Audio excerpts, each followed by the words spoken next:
Nous continuons la lecture des livres que le Seigneur a choisis par celui de Jésus. Jésus. Et nous allons voir l'auteur, Jacques Duquesne.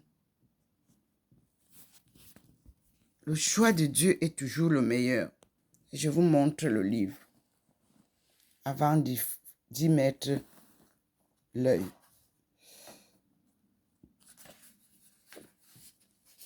Le titre est bien sûr Jésus. C'est un livre publié en 1992.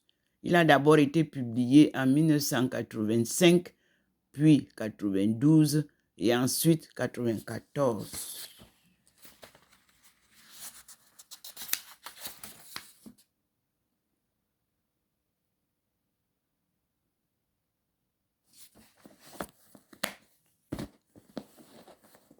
Je ne l'ai jamais lu et nous allons voir ensemble comment il a introduit Jacques Duquesne, journaliste, Jacques Duquesne a cofondé et dirigé la rédaction du Point, éditorialiste à Europe 1 et à la Croix, l'événement. Il est aussi l'auteur de nombreux essais dont Les catholiques français sous l'occupation et La gauche du Christ. De biographie Jean Bart, Saint-Éloi et de plusieurs romans Maria Vandamme, Catherine Courage et Laurent. Donc, qu'est-ce qui nous est dit? Voici ça, je lis pour le présenter. Jésus, aucun historien ne nie aujourd'hui son existence. L'existence de Jésus. Bien plus, grâce aux recherches de très nombreux spécialistes, on en sait chaque jour un peu plus sur les circonstances de sa vie. Par exemple, que beaucoup de Juifs l'appelaient de son vivant le glouton et l'ivrogne. Par exemple, que Pilate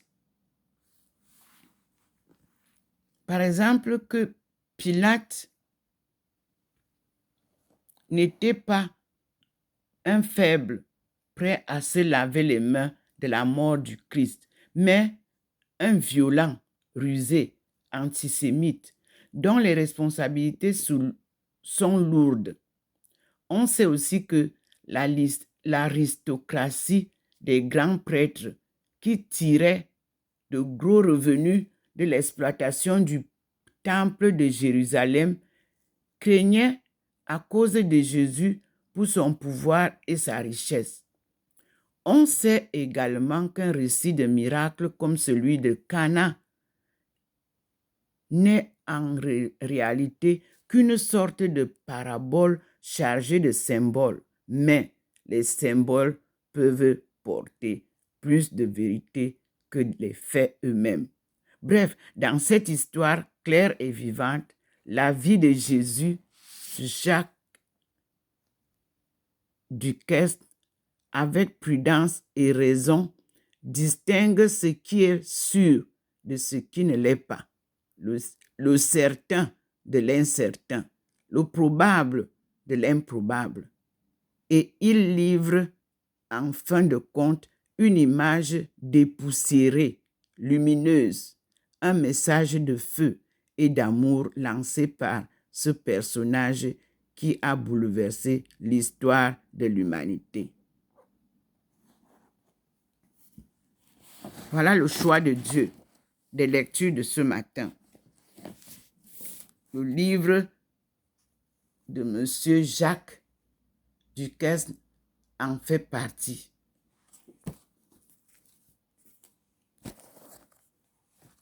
Merci Seigneur.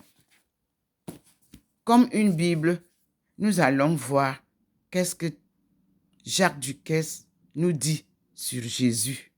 Et si Jacques Duquesne nous dit quelque chose sur Jésus, mais où sont les évangiles écrits par Jésus lui-même? C'est pour ça que le Seigneur nous donne ce livre. Peut-être qu'il parle de ça dans son livre, je n'en sais rien. Et je dis merci au Seigneur.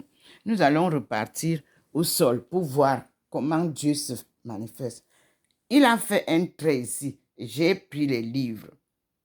Et vous voyez vous-même que le trait n'y est plus. Mais notre lumière reste venant de dehors. Là, voilà. À côté du bananier, au bas de la table, il entre. Vous avez vu. En 2 branches. Et nous allons revoir le soleil qui illumine toute la ville. La ville est ensoleillée. Et nous repartons sur la table où le Seigneur se manifeste. Et la nuée est là, sa nuée blanche qui flotte. Et vous voyez toujours que les rayons sur la table, ils sont encore. Donc, j'ai encore beaucoup à dire. Parce que pour que je finisse, il faut que les rayons qui sont sur la table là finissent. Ce sont ces inspirations qui me guident. Voilà. Là où vous avez vu tout à l'heure, Maman Marie. Voilà ça qui est clair. Parce que nous sommes maintenant à la lecture des documents que le Seigneur nous a fait voir. Nous parlons donc sous la guidance de notre Seigneur. C'est lui notre Père. C'est lui qui nous guide. Et nous disons, merci Seigneur. Merci, mon Dieu. Vous voyez bien, le sentiment est toujours là. La présence divine. Et vous avez, comme je vous l'ai dit, le signe qui montre que la lumière divine est entrée dans la maison. Voilà ma main sur la poignée. Nous repartons donc devant le Seigneur.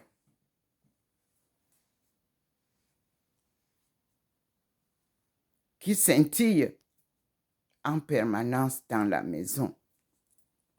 Dieu le Père en bas, Dieu le Fils au milieu et Dieu le Saint-Esprit en haut. C'est la Trinité sainte en ce jour de Pâques, de l'Ascension. Je reçois toutes les messes qui me sont envoyées. Et Seigneur, puisque je ne peux pas aller recevoir ton corps, je le reçois ici à la maison.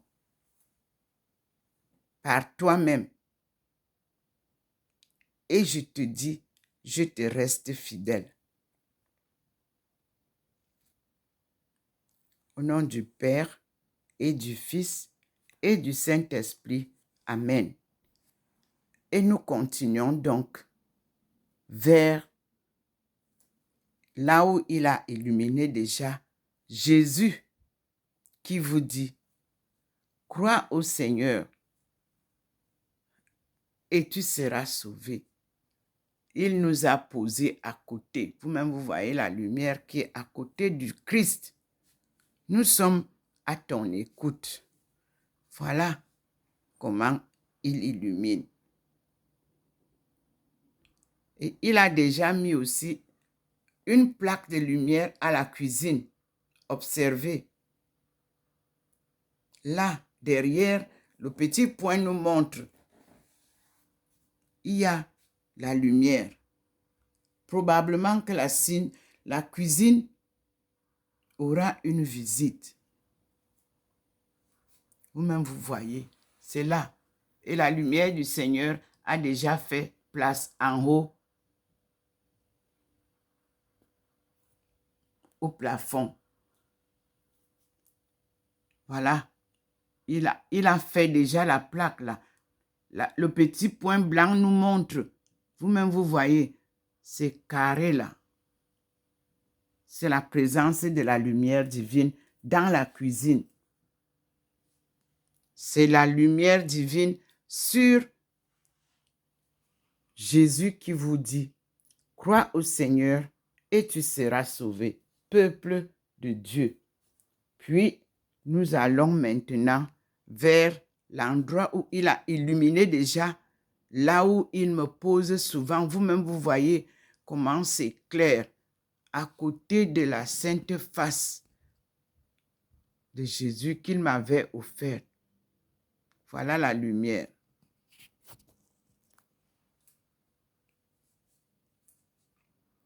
Nous ne voyons pas les merveilles que Dieu nous montre. Voilà le petit point qui vous montre. Il descend là où la lumière me met, ici à côté. Voilà le petit point qui descend. Ce n'est pas moi qui le touche. C'est dirigé par la main invisible. Voici le petit point. C'est là où je suis assise lorsque je vous lis tout ce que je vous lis là. Mais vous verrez aussi que là-bas, ma face illuminée va nous parler. Et le Seigneur a illuminé Maman Marie, celle qui nous enseigne, qui nous accompagne, qui nous guide. Il a aussi envoyé la lumière à partir de la chambre. Et nous continuons sur le mur qui est complètement éclairé, là où je suis assise au salon. Le petit point nous accompagne. Nous marchons ensemble avec le petit point.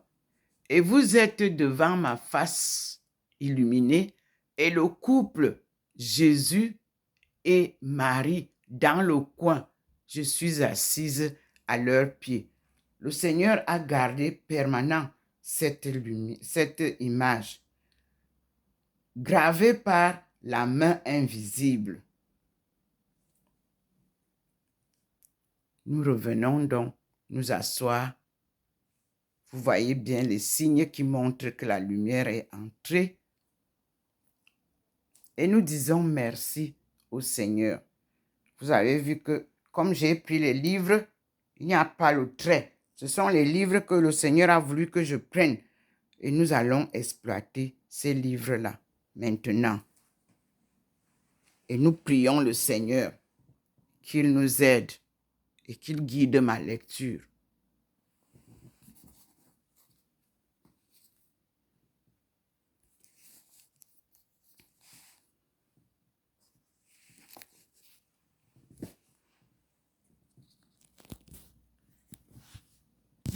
Nous commençons par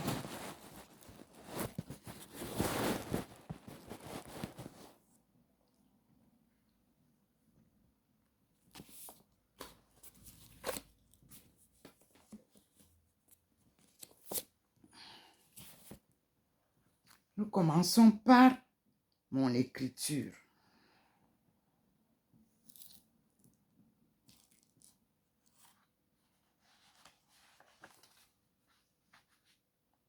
Et le Seigneur me demande de vous lire mes découvertes.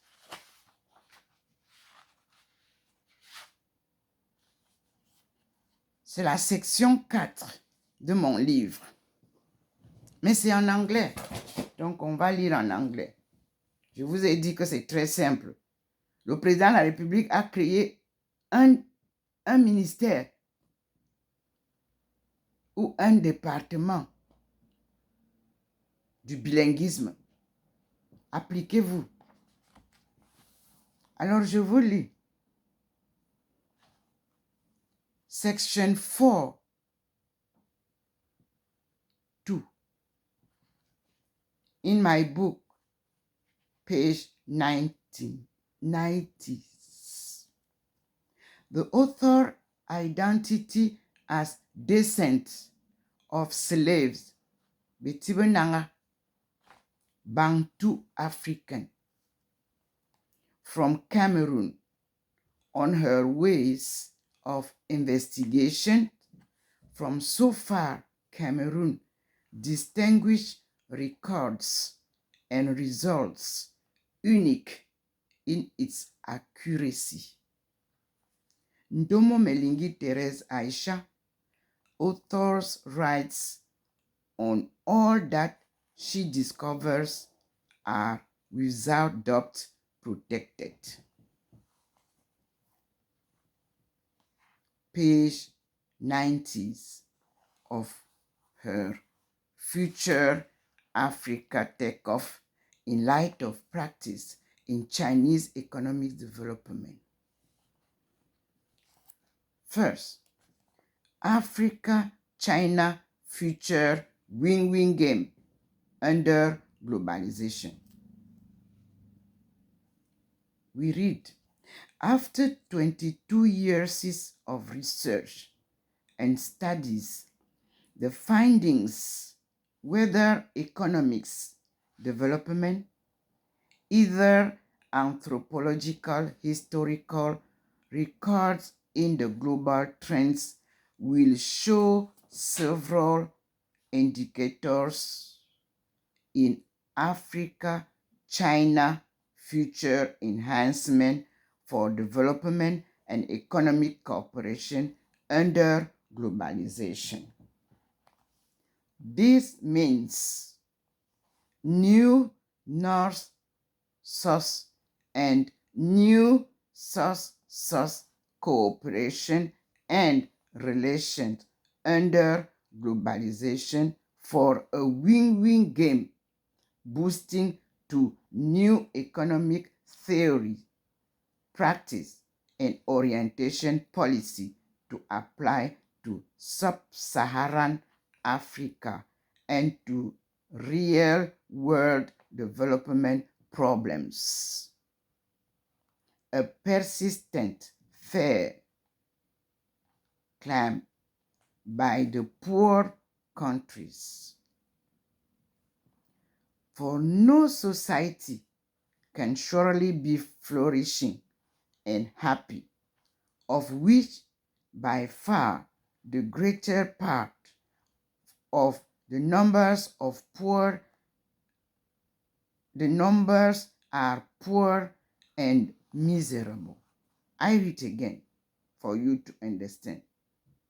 This means new North-South and new South-South cooperation and relations under globalization for a win-win game, boosting to new Africa and to real-world development problems. A persistent fair claim by these poor countries. For no society can surely be flourishing and happy, of which by far the greater part of the numbers are poor and miserable. Growth, poverty, and income distribution need a remarkable change in both worlds to pursue our worldwide development progress to eradicate poverty by 2030. To sweep our tears, a search for key solutions for African countries' development will give rise to a hopeful new model to apply in the future.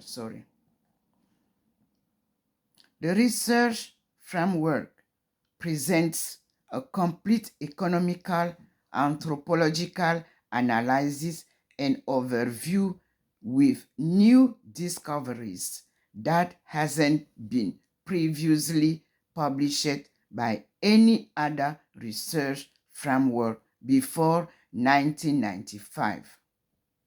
Starting of her echoes as discovery regarding the brotherhood linking China to Africa.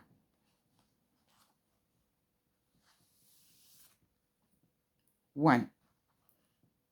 Developed countries' debt issue. 2. The brotherhood link between Asia and Africa. 3. Origin of Chinese language writings, characters, and Pinyin alphabets. 4. The new economic order, Pangmang or Pangma. 5. The new inter-regional trade of the old Silk Road. 6. Lake Victoria in Cameroon. 7.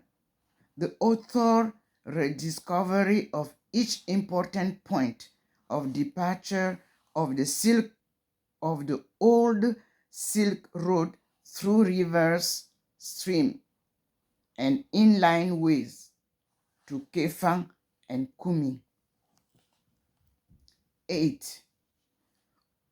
Her old world maps presented during the International Zhenghe Conference in Kunming, Yunnan Province, a memorial event, and as help to the participants, experts, and fellows.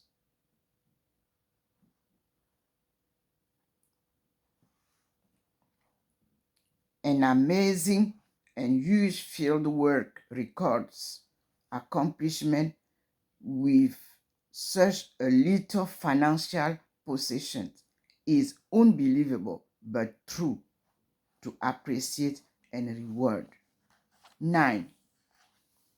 The finding that growth normally precedes an increase in savings suggests that government policies and measures to improve growth should not be limited to boosting the savings rate and ensuring that the financial sector facilitates the productive use of saving.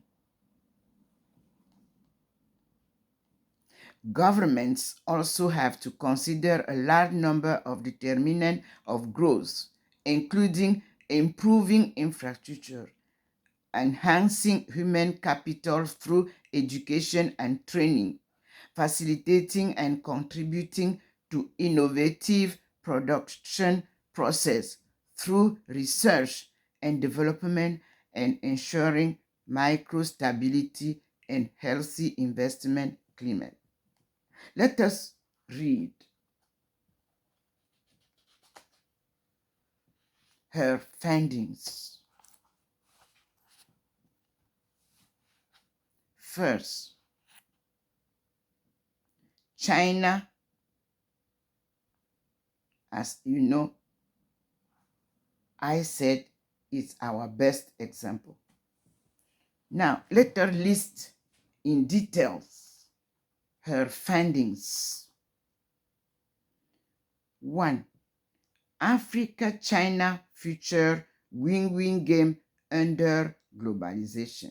Quote, after 22 years of research and studies, the findings, whether economics, development, either anthropological, historical, records in the global trends, will show several indicator factors in Africa-China future enhance for development and economic cooperation under globalization.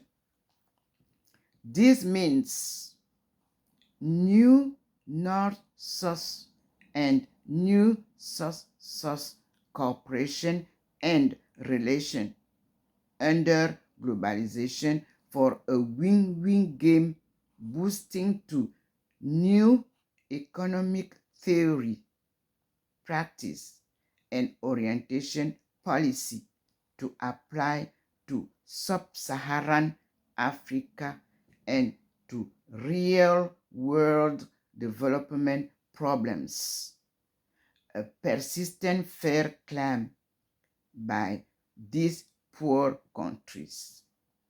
For no society can surely be flourishing and happy, of which by far the greater part of the numbers are poor and miserable.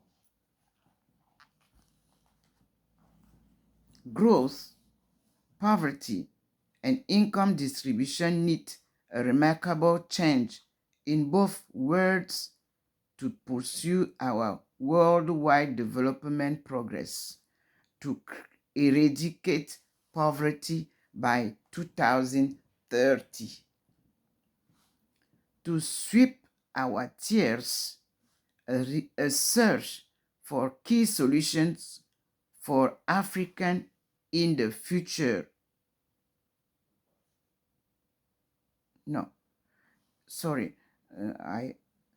To sweep our tears, a search for key solution for African countries' development will give rise to a hopeful new model to apply in the future.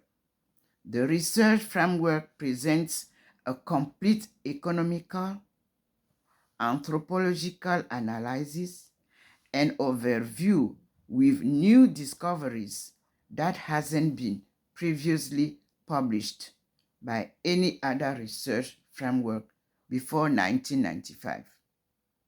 Starting of her echoes as discovery regarding the brotherhood linking China to Africa. Of this first discovery one, we have a detail as follows, explaining her discoveries. 1. The developed country debts issue. The author found another hidden cause of backwardness of Africa, that is in the debt issues. Nobody really knows who owns what in the debt between northern countries and southern countries.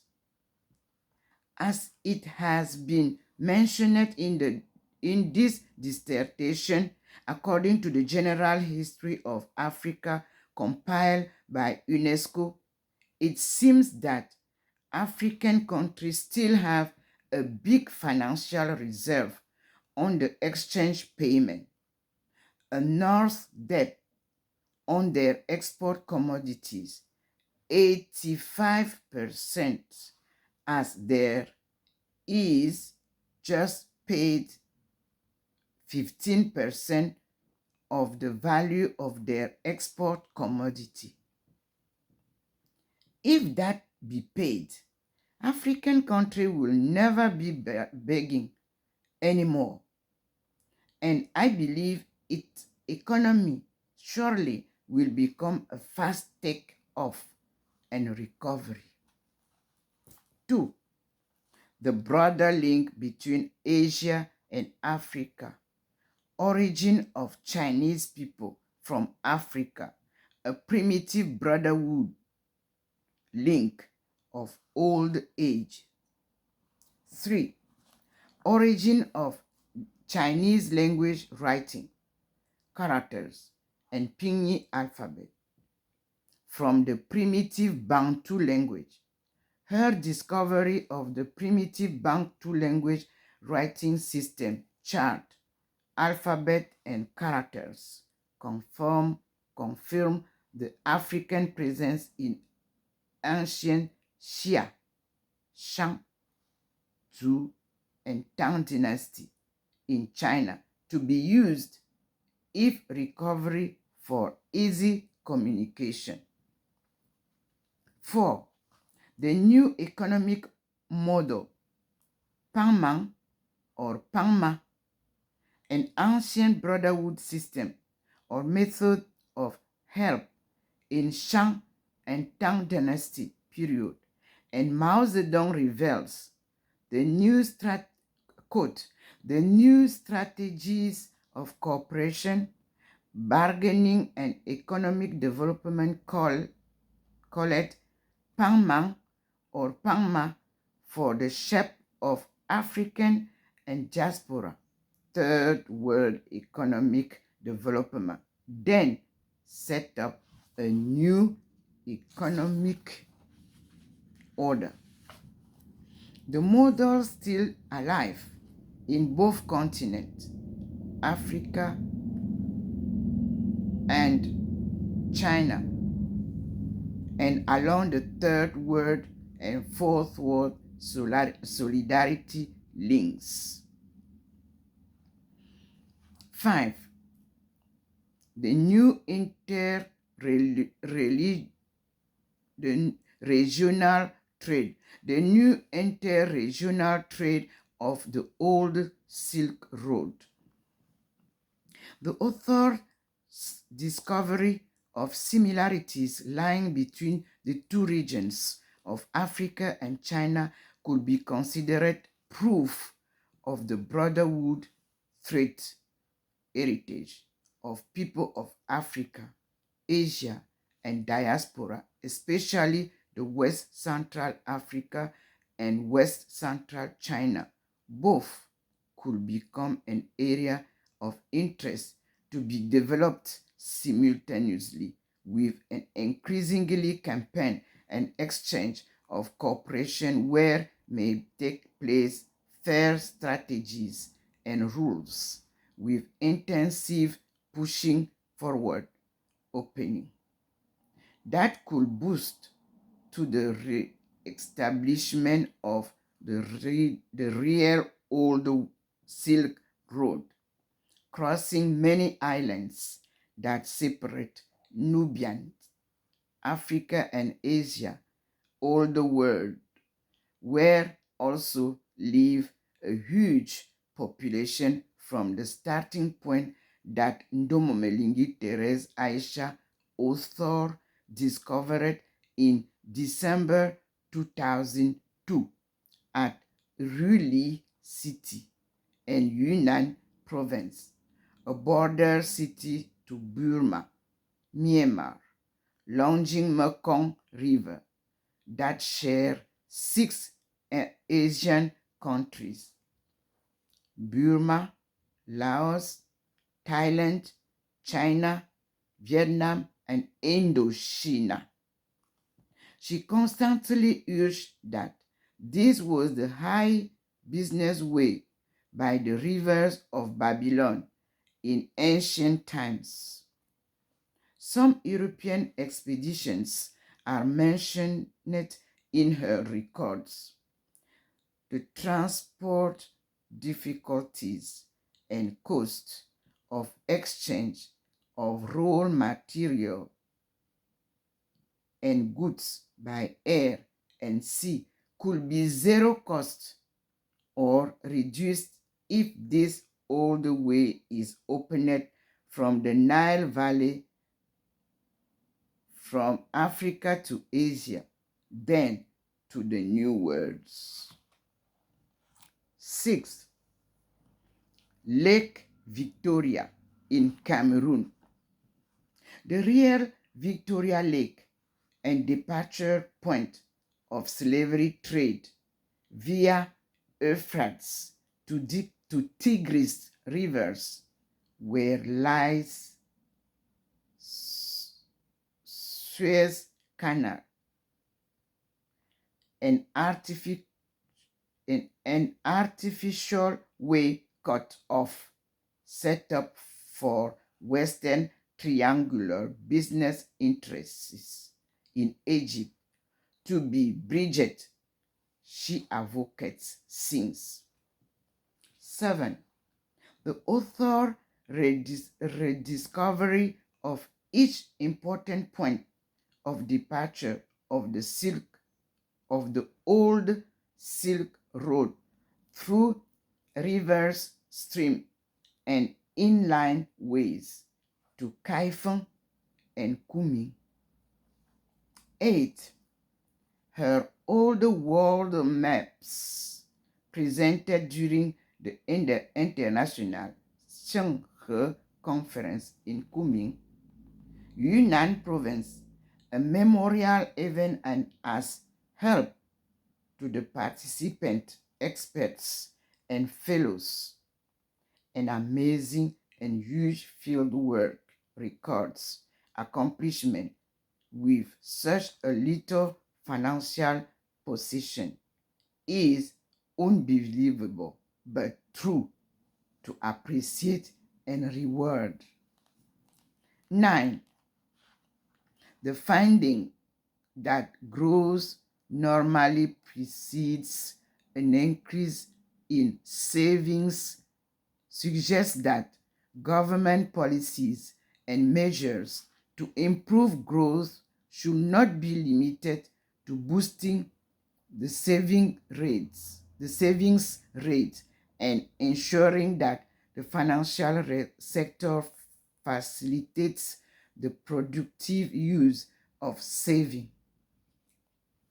Governments also have to consider a larger number of determinants of growth, including improving infrastructure, enhancing human capital through education and training, facilitating and contributing to innovative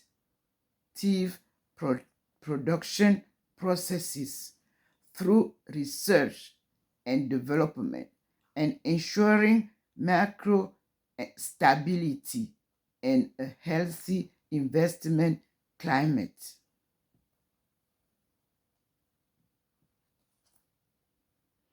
This gives you section 4.2.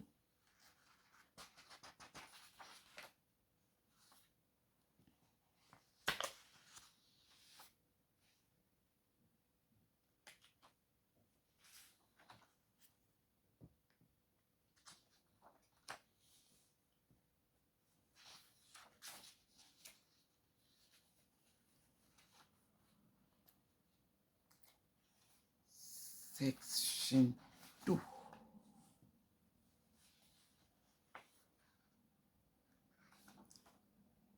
Here we will see the problems that these developing countries are facing.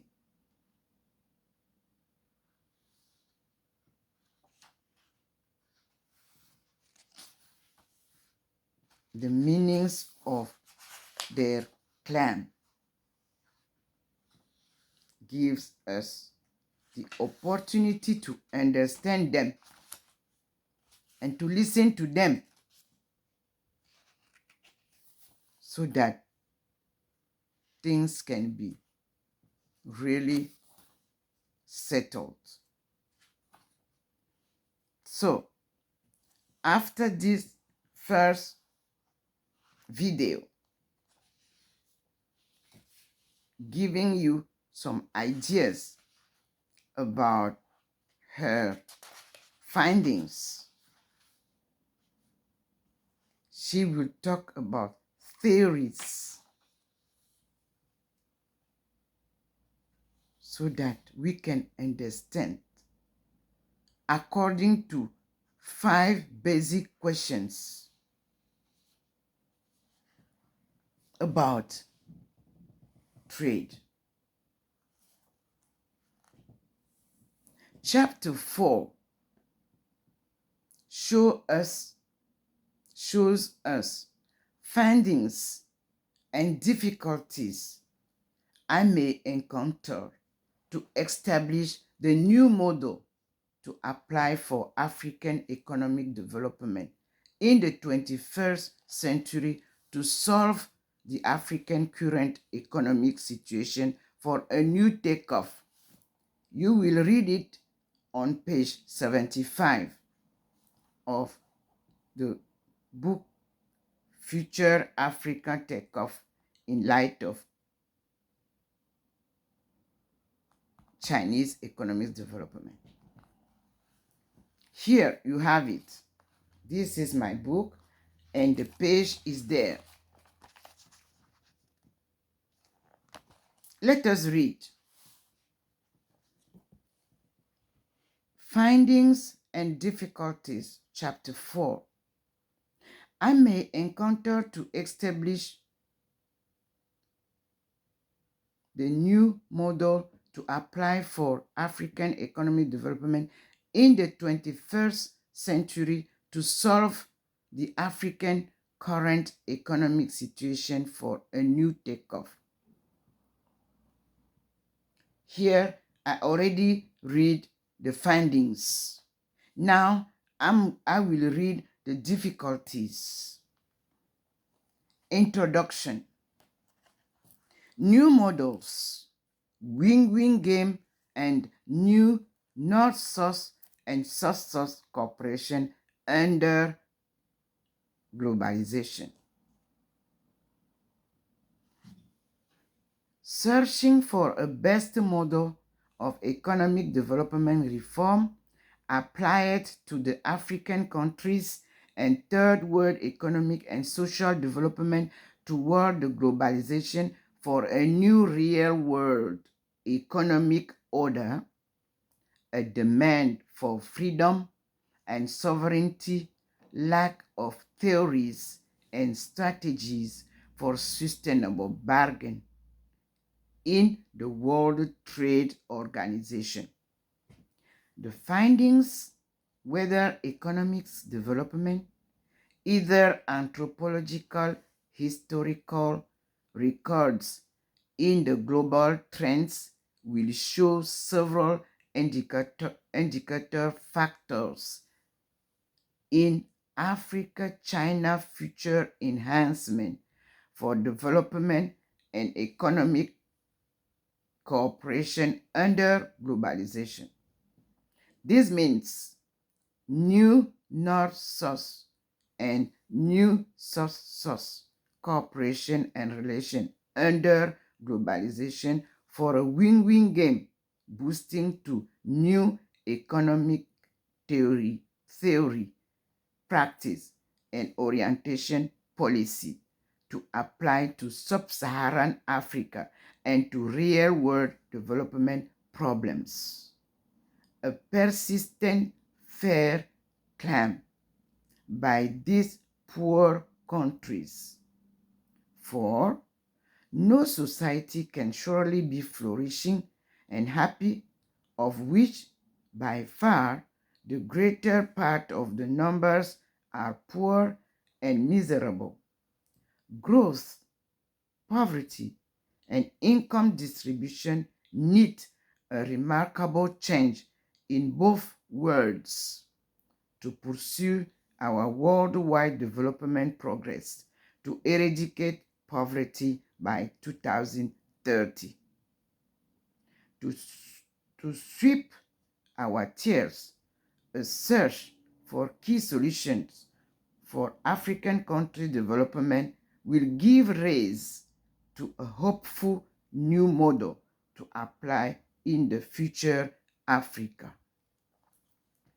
The continent let the market to play the fundamental role of resources allocation while attack equal importance to national regulation and adjustment on microeconomy. By protecting local industries, we will stick to the basic system that strategic industries are owned by the state while encourage economies of different ownership to drive together. In all, I have found a new development model,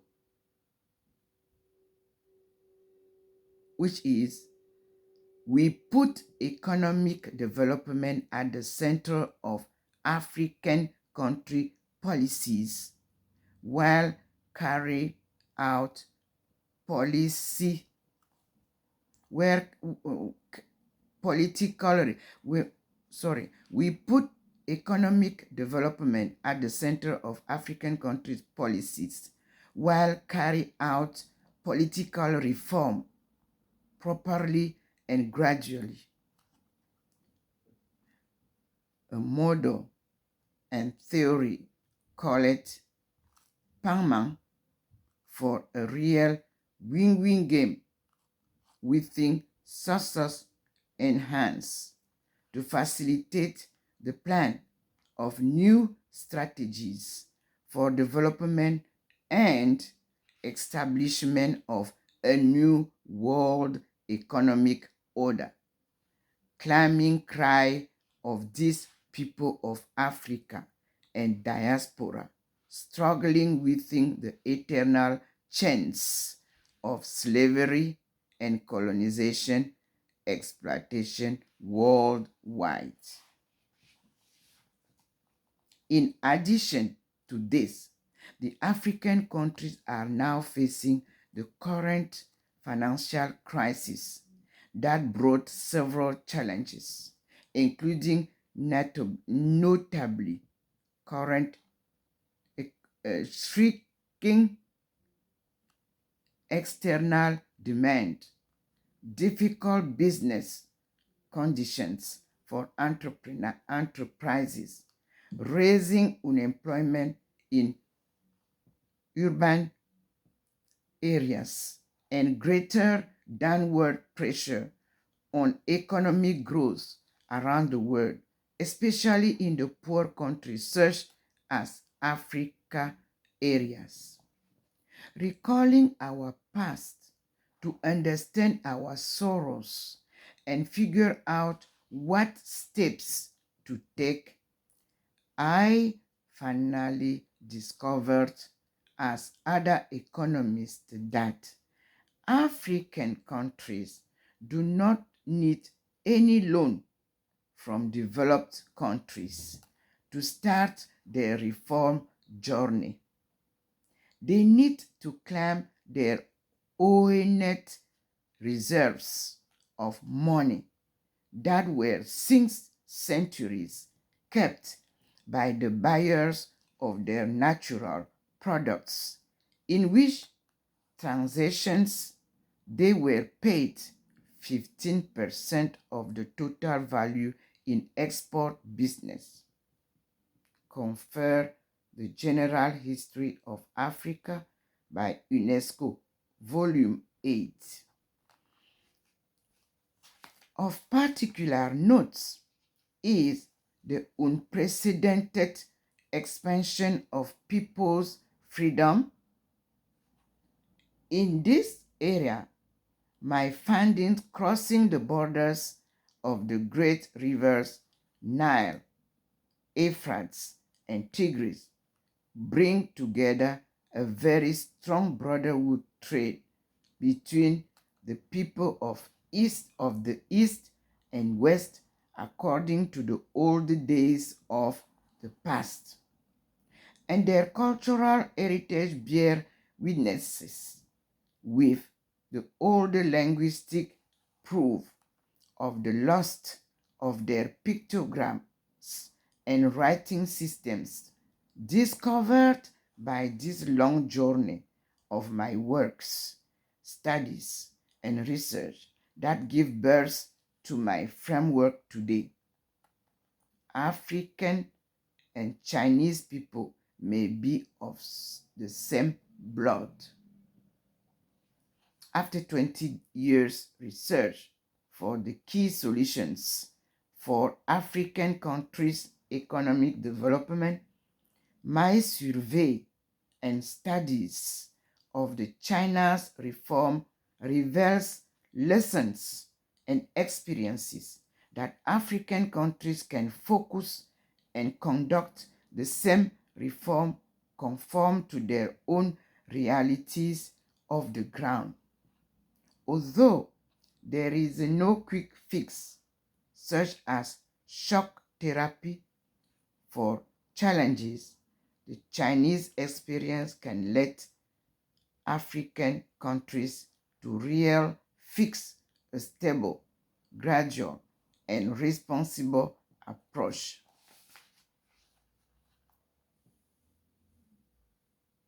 We have section 4.1, 5 basic questions about trade and development. Quote, in this section, I will focus on traditional and more contemporary theories on international trade in the context of 5 basic themes or questions of particular importance to sub-Saharan Africa. How does international trade affect the rate, structure, and character of sub-Saharan Africa economic growth? This is the traditional trade as an engine of growth. Controversy set in terms of contemporary development inspiration as follows.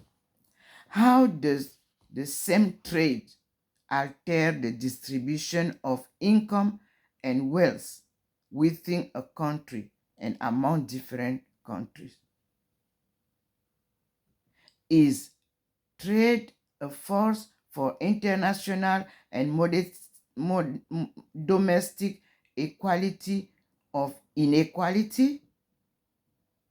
In other words, how are the gains and losses distributed, and who benefits at whose expense? For every winner must there be at least one or more, likely many losers. Under what condition can trade help sub-Saharan Africa achieve its development objectives for a future takeoff? Next, how can sub-Saharan Africa, by its own actions, determine how much its trade? Next, in the light of past experience and prospective judgment, should sub-Saharan Africa adopt an outward-looking policy, which means free trade, expanded flows of capital and human resources, ideas and technology, etc., or an inward-looking protectionism in the interest of self-reliance, or an inward-looking protectionism in the interest of self-reliance, or they pursue some combination of both, for example, in the form of regional economic cooperation. Then, what are the arguments for and against these alternative trade strategies for development?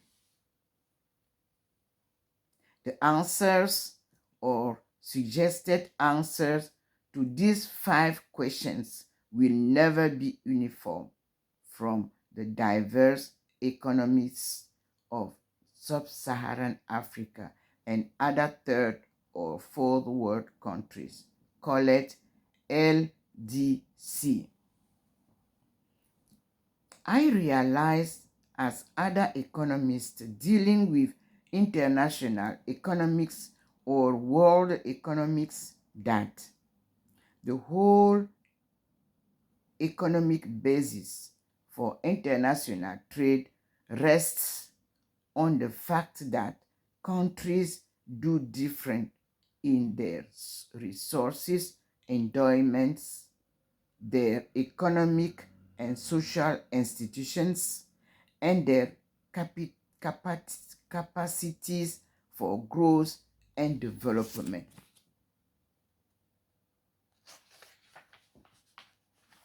And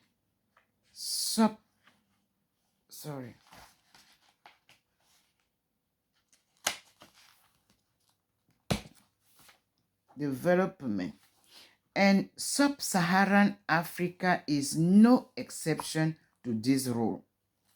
Sub-Saharan Africa region, yet sparsely populated, yet endowed with abundant mineral and raw material and natural resources, but inefficient human skills. Sub-Saharan Africa still economically weak, having at present neither the human nor the material resources on which to base a sustainable and largely self-sufficient strategy of economic and social development. Most of the developing countries face similar issues and choices in their international relations with developed countries and with each other.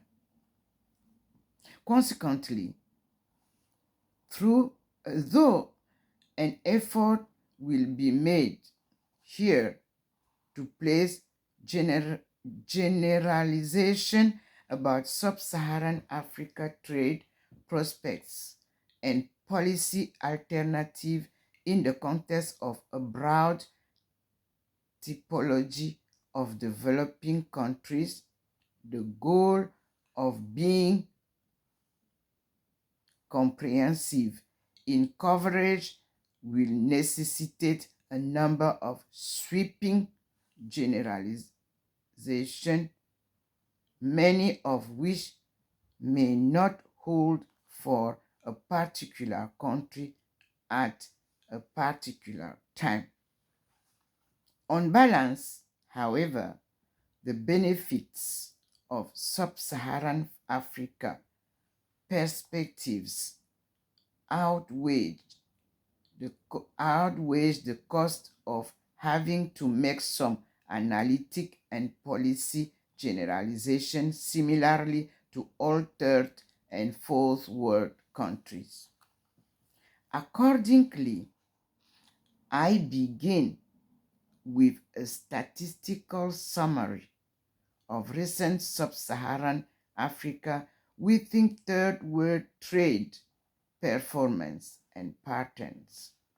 There follows a simplified presentation of the basic neoclassical theory of international trade and its effect on efficiency, equity, stability, and growth. Four basic economic concepts related to the central questions outlined here. Then, I will provide a critique of three trade theories in the light of both historical experience and contemporary realities of the world economy in the last decades of the 20th century. Like free market, free trade has many desirable theoretical features, not the less of which is the promotion of statistic economic efficiencies and optimal resource allocation. I also realize that, like free markets and preferred competition, free trade exists more in theory than in practice. And today's sub-Saharan Africa and other developing countries have to function in the imperfect and often highly unequal real-world international commerce. Consequently, as part of my critique of the neoclassical theory, I will briefly discuss more recent alternative trade models, including North-South models of exchange that focus on the real world of imperfect competition, unequal trade, and the dynamic effects of differential human resource and technological growth. Then I will briefly discuss in the next session something about a country's balance of payment, review some issues in international finance, engage in a depth analysis of sub-Saharan Africa debt crisis, and explore the range of commercial policy, quote, tariff, subsidies, quotas, exchange rates, adjustment, etc., that sub-Saharan Africa may wish to adopt within the broader context of the ongoing debate about the relative merits of export promotion versus import substitution.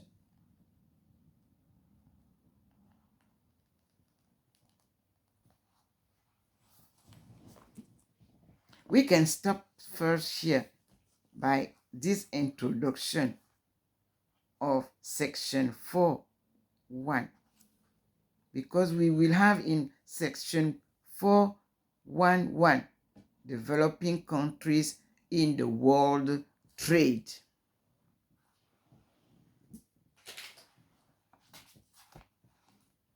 Thank you, Lord.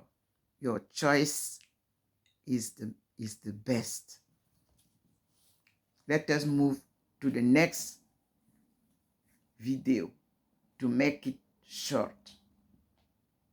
And you are listening to the author of this future African sub-Saharan takeoff in light of practice in Chinese economic development, a divine mission. Dr. Ndomo Melingi, Therese Aisha. And you can see how the Lord is choosing books for me to read. And he also inspired me with inside the books where I have to read. Everything that God does is perfect, accurate. Let us move to the next video. God bless all of you, African people. Wake up.